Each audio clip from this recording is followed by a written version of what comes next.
Driving the car. Drive ka sa imo ang sakinan. You're mowing the lawn. Mag-anak ka.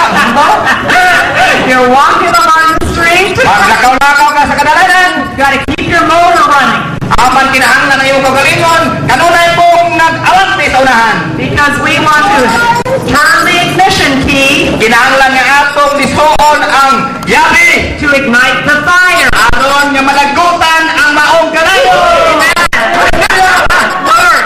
2 Timothy chapter 1 verse 7. 2 Timoteo kapitulo 1 bersikulo 7 nagaingon.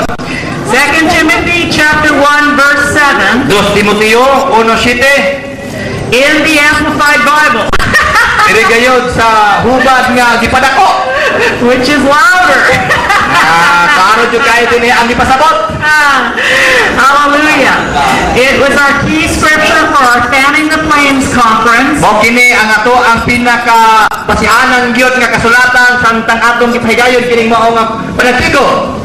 Verse 6 says, Bersikulo 6 nagaingon, I would remind you ako kamo pahinduman to stir up, nga inyong ukayon rekindle the embers, utrohon pagdagkot ang mga kandila, fan the flame, imong paypayan ang nadilaab nga siga, and keep burning. magpadayon kang magakayo.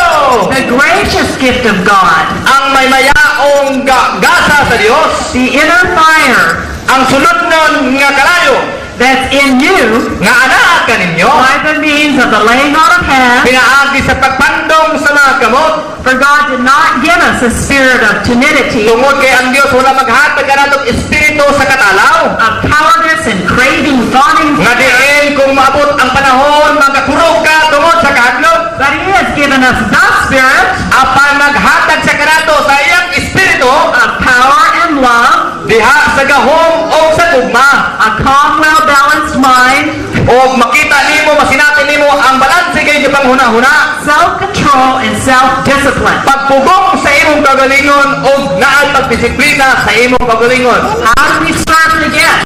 Unsaon man nato pag-alagad kining mao nga gasa? How do we fan the flame? Unsaon man nato pagpaypay kining kadilaag nga kalayo? How do we keep those coals burning? Unsaon man nato nga ang bagay kanunay magkalayo? By praying in our spirit language, Pinaagi sa pag-almo, pinaagi sa espirituhanong mga dila. by calling unto God to show us Magtawag sa Dios aron nga iyang iparayag kanato. great and mighty things Dagko mga butang o kay bulungan kayo. beyond our natural Labaw law, ka sa atong kagalingon panguna-una. because we don't know everything. Tungod kay wala kita masayon sa tanang mga butang. Thank God we know the one who does know everything. Napalas tayo kita!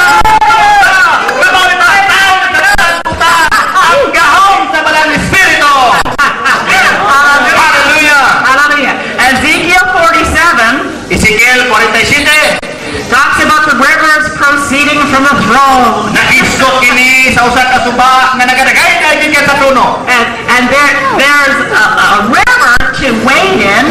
O dunay suba nga pag-agian. Some Christians just put their toe in Ang ubang Kristohanon magkinto to test out the water.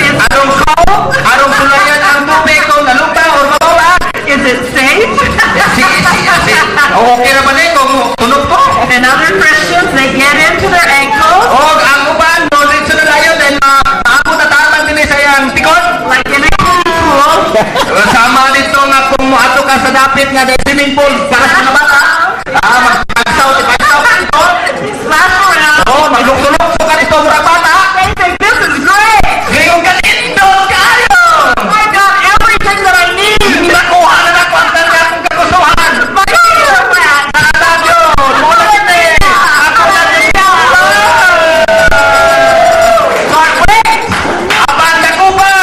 if you keep on reading, Oh, makapadayon kita sa pagkaon. Basahan na ang Biblia. you see that there's more. Makita na ito nga napay dugang palihay. Some people Ang ubang mga tao. can go up to their knees. Naabot na. They can feel the current of the Spirit of Mababit God. nila unsa kakusog ang dinaguos sa espirituhanong bahin. Well, I think I know which way God wants to lead me. Oh, masaw ka na nimo kung asa na pudalon sa Ginoo nga dapit. Does He want me to go to Africa? Gusto ba ang Diyos nga dalon ko niya sa Africa? Am I supposed to be an evangelist? Ako ba Diyos? Mayroon bang evangelista? I think this is great. I'm up to my knees. Oh, mura na ba? Hallelujah! Hallelujah! Nakita na ako, nabata ako ang bulong. Hallelujah! And it's wonderful, Bulungan gayon kayo. but there's more. Apan na may dugang pa! Hallelujah! If you keep on reading, Kung magpadayon sa pabasa, you will see. makita nimo. Some people get really brave O ako ba mga tao, may sugod kayo. because God's not given you a spirit of So fear, kay ang Diyos wala maghatag kanilong espiritu sa kananaw. power, and love, Apan pinagatagan kita ng espiritu sa gahom. and a sound mind. O sa maayong panghuna-huna. These brave souls O kining may sugod kay kalam. Magkapadayon sa unahan. go up to their ways. O maabot na ang sa tagahawa. Now they're starting to lose control of their own life power. Usahay kini kung tagahawak na dili na kabalog sa imong kagalingon. Now they're starting to be pushed away. Pataka na ka, pataka na. Now your will be done, Father. O imong kabalog na tuwa naman. Maaari na sa langit. Oh, ganas, kalimutan mo. Kingdom come. Oh, ang imong kabalog na tuman. Righteousness, peace, and joy in the Holy Ghost. Ang pagkamatanaw, ang kalinaw, o ang kalinaw ng Espiritu. Hallelujah. Aray ko ng Diyos. But wait, there's more. Hoy, may dugang pa. Some people decide they like getting wet. Oh, bigyan ang pan nga mabasaan yung tibok lawas. They like feeling free and clean and refreshed. Gusto nila na kanang lawas Diyos, iluan, o kahit Kristo ang ilang babati. They decide it's time to dive in Oh, gusto na sila sa halog, kaya lalong naman. and go over their head Oh, kilang itunglo, kilang ulo. under the water. Ilaro, pulo na. And the Holy Spirit has full control. Sa imong kinabuhi. Romans 8:14 tells us Ang Biblia nag-iingon ganito.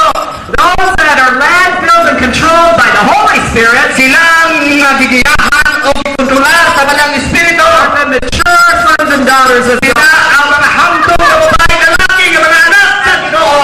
That's where God wants us all to go. Gusto gyud ang Dios kamo kana ang masinati natong tanan. Isaiah 58 says, Saya 58 na gayon. not speaking your own words, Ayaw pagsulti sa imong kagalingong mga pulong. not thinking your own thoughts, Ayaw paghuna-huna sa imong kagalingong huna-huna.